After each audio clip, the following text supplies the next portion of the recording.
There's a children's book titled Everybody Needs a Rock by Bird Baylor. I didn't read it this morning because I guarantee you every one of those children know that book by heart.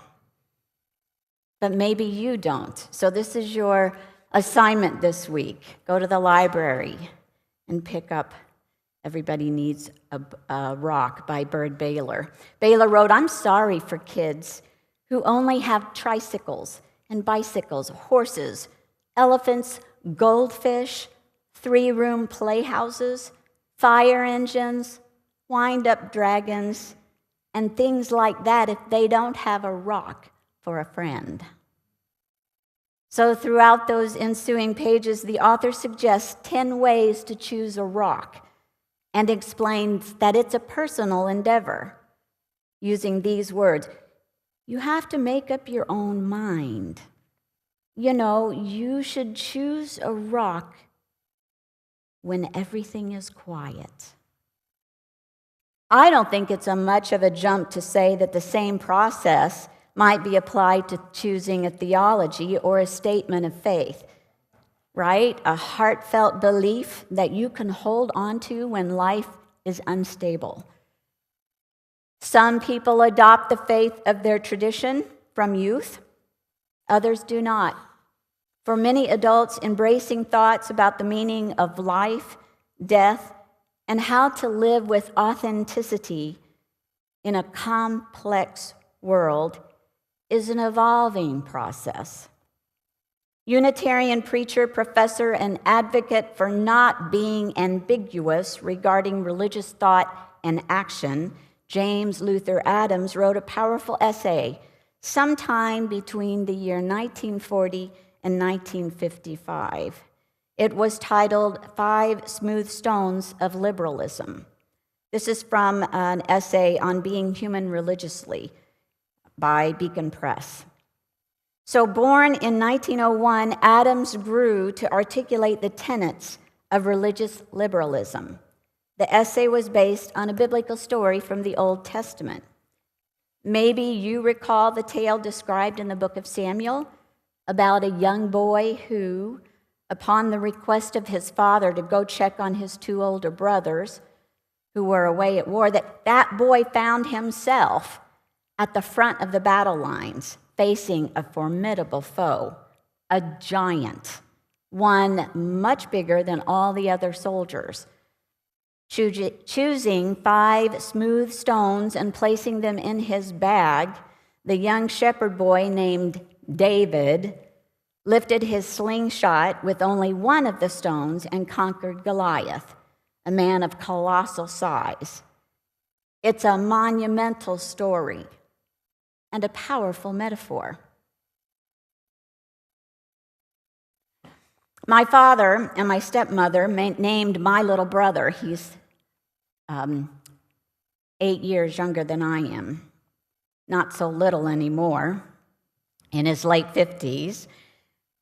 They named him David after my stepmother experienced 2 stillbirths before his arrival.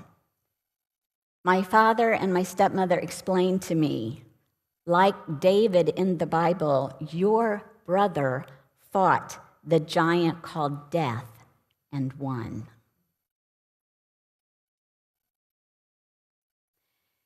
Acknowledging that life is filled with many gigantic, powerful, threatening forces, Adams suggested that, metaphorically speaking, by filling our pockets with 5 stones, or these 5 understandings, like David, we too might overcome terrible challenges that we encounter.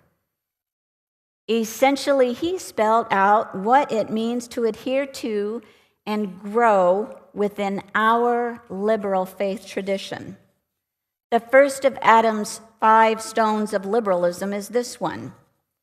It depends on the principle that revelation is continuous, meaning has not been captured not just 2,000 years ago, but it's still coming round. Nothing is complete. The ground for this first tenet is the human dependence for being and the freedom upon a creative power and process, maybe not ultimately of our own making. He said, we find ourselves to be historical beings living in nature and history and having freedom in nature and history. Our freedom resides in trust. Regardless of whether you place your trust in a traditional understanding of God or that which ultimately concerns humanity, we are riding in a continuum of history. It is about our living tradition that continues to live and learn as human life persists. I love Adam's description of God. He said, the reality that works upon us and through us, and in accord with which we can discern truth, beauty, and goodness. It is the reality that works in nature, history, thought, and under certain conditions creates human good in human community. Adams writes that the second major principle of religious liberalism is that all relations between persons ought ideally be to rest on mutual free consent and not on coercion. He shared this example. Some time ago, there was a good bit of excitement about the study of social organisms, social organizations within birds. Scientists studied, he said, how long it takes for a group of fowl to form a social organization, and reported that within 18 and 24 hours, there was a pecking order, a rigid hierarchy of pecking rights. Liberalism, in its social articulation, might be defined as a protest against pecking orders. Within Unitarian Universalism, there is substantial movement to abolish pecking orders, a hierarchical social class or a caste system of hierarchy where all the isms associated with oppression are present and pushed to the bottom of importance of our society. It is not easy to dismantle the underlying scaffolding that keeps the old ranks in file. The focus of Unitarian Universalists is to embark. Our work is to do the hard work rather than to just talk about it. There have been many who helped me get to the place I am today, and one of them was Reverend Bill Breeden. He's a retired late minister. He was a retired UU minister, a colleague. Reverend Bill Breeden told a story about his observations of chickens he was raising. He lived in a small, what they called a commune back in the late 50s in Bloomington, Indiana, tents, and they raised chickens and their own food, grew their own food. And he said one day he noticed that one of the chickens knocked over a metal bucket. Another chicken stepped into the bucket and began clucking. Breeden said he watched as one chicken after another went into the bucket and clucked. He realized that the chickens were enamored with how loud their clucks became in the bucket. Reverend Breeden said that he was concerned that Unitarian Universalists would become, like the chickens, bucket cluckers.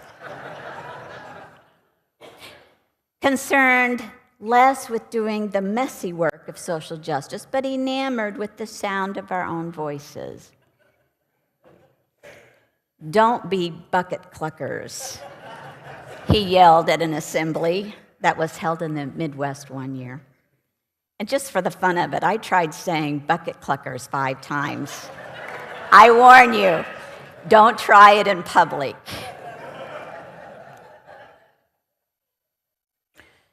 So what does that messy hard work look like? It looks like making mistakes. When you say something and somebody says, ouch, and you step back instead of saying, I didn't say it that way. You say, tell me how to say it differently. It means becoming vulnerable to one another. It means trusting our relationships of health and well-being.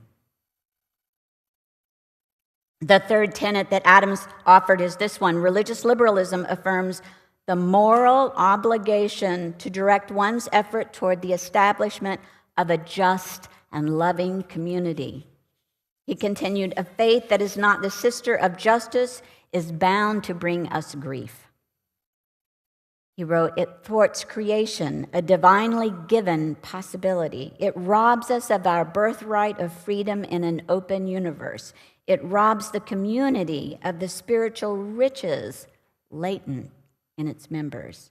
It reduces us to the beasts of burden in slavish subservience to the state, possibly a church or a party, to a self-made God. This third tenet is about working to create the beloved community of all seekers, that is, of humanity. And all of humanity is filled with diversity. You use our moving and breathing DEI, diversity, equity, and inclusion points of light. May it be forever. We will not stop advocating for change and acknowledge the gifts of diversity. Unitarian Universalists of today move in the footsteps of people in the past who have fought and struggled to create a better world. Consider Executive Director of the National Urban League and an activist in the civil rights movement, Whitney Young, NPR journalist Margot Adler, former President of the United States, William Howard Taft, prolific writer, lecturer, and reformer, Frances Ellen Watkins Harper, who wrote books of poetry with strong anti-slavery themes. We are walking, moving in the footsteps of ancestors who worked their whole lives for justice. When was the last time you drank a Coke, or as some say in the South, a glass of soda pop? You can thank Joseph Priestley for those bubbles. Unitarian. Priestley, the scientist who is generally remembered as discovering oxygen and soda water, was a Unitarian clergyman who came to the United States after his home and office, all of his papers, were burned in political riots overseas. There are so many more Unitarian Universalists who have raised their voices to expose falsehood and injustice. This is our heritage. Fighting for justice is exhausting, hard, and at times dangerous. But Adams pointed out the reign of the sustaining, commanding, transforming reality is the reign of love. A love that fulfills and goes beyond justice. It is the power that leads to integrity of a personal life, to the struggle for justice in social, institutional life, and to the creative tension between them. Speaking of tension, as the year progresses in these frightening times, I beg you to recall that we are in a massive fight for a nation filled with more love. I don't need to tell you this. For a nation built with more love, more justice, and more civil understanding. Remain calm, I invite you. Remain calm and focused on the long arc that bends one day toward more justice. Let's acknowledge those in leadership positions right now who are fighting for democracy, such as Elissa Slotkin, the senator from Michigan, who said this week, "What will get us through these tumultuous times?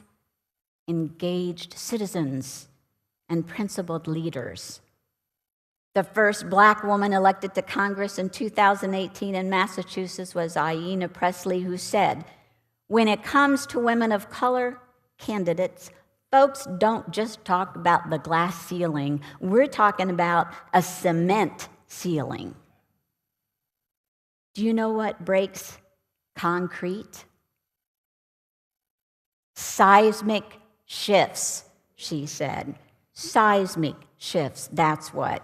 May we not give up on participating in seismic shifts that must occur now and in the near future. I struggle with hopelessness almost daily. But I get up and I say, I don't care if I fought for women's rights and choice back when I was 17 and 18. We're here again, and I'm not going to give up. This is my faith tradition. Maintaining hope is rebelling against what we're encountering. And I'm a rebel through and through, just like the ancestors.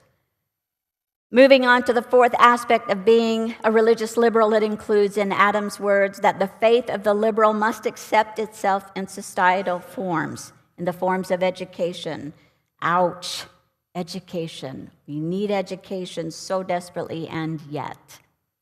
In economic and social organization and in political organization, without these, freedom and justice in community are impossible, said Adams. Have you heard the phrase, faith in action? Adams implied there is power in numbers and that it is only numbers that will make change for good. Our role is to participate. Don't feel as though your voice matters. Well, let me share this story.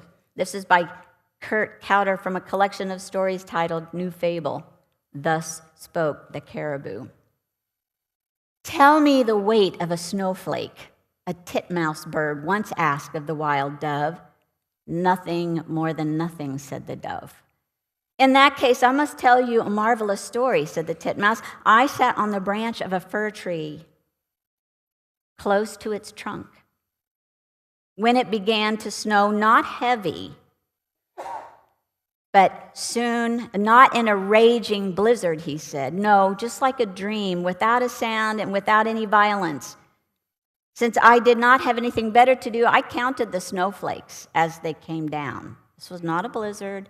This was snowflakes falling softly. This titmouse said, I stood on that branch and counted the snowflakes settling on the twigs. Their number was exactly 3,741,952. When the 3,741,953rd snowflake dropped on the branch, nothing more than nothing, as you say, that branch broke. With Adam's fourth stone, he implied that we are more effective together than alone individually, and that there is power in numbers. Speaking of numbers, I saw photos of the march yesterday. Kudos to all of you. When we were in here vacuuming, you all were out marching. If you were in the protest yesterday, International Women's Day, would you raise your hand? Thank you for showing up for us. Thank you.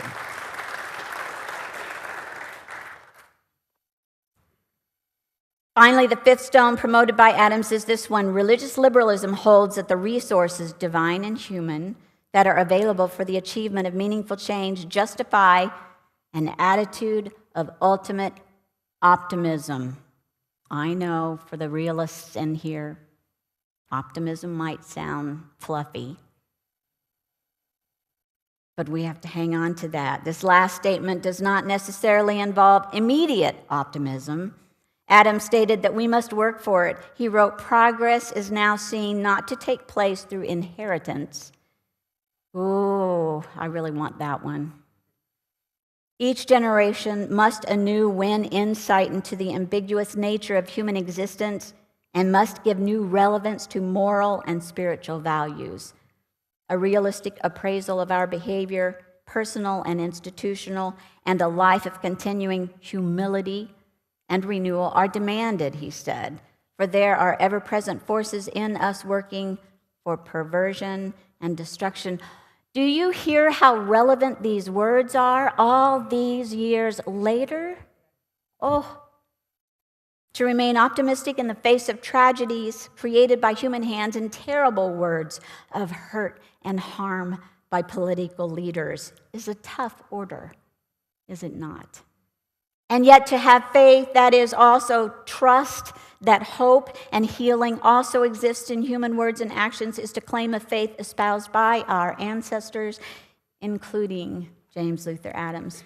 My colleague, the late Reverend Matthew Tittle, summarized Adams' 5 precepts in this way. 1, there's something new to learn. There's always something new. 2, treat others as you would have them treat them.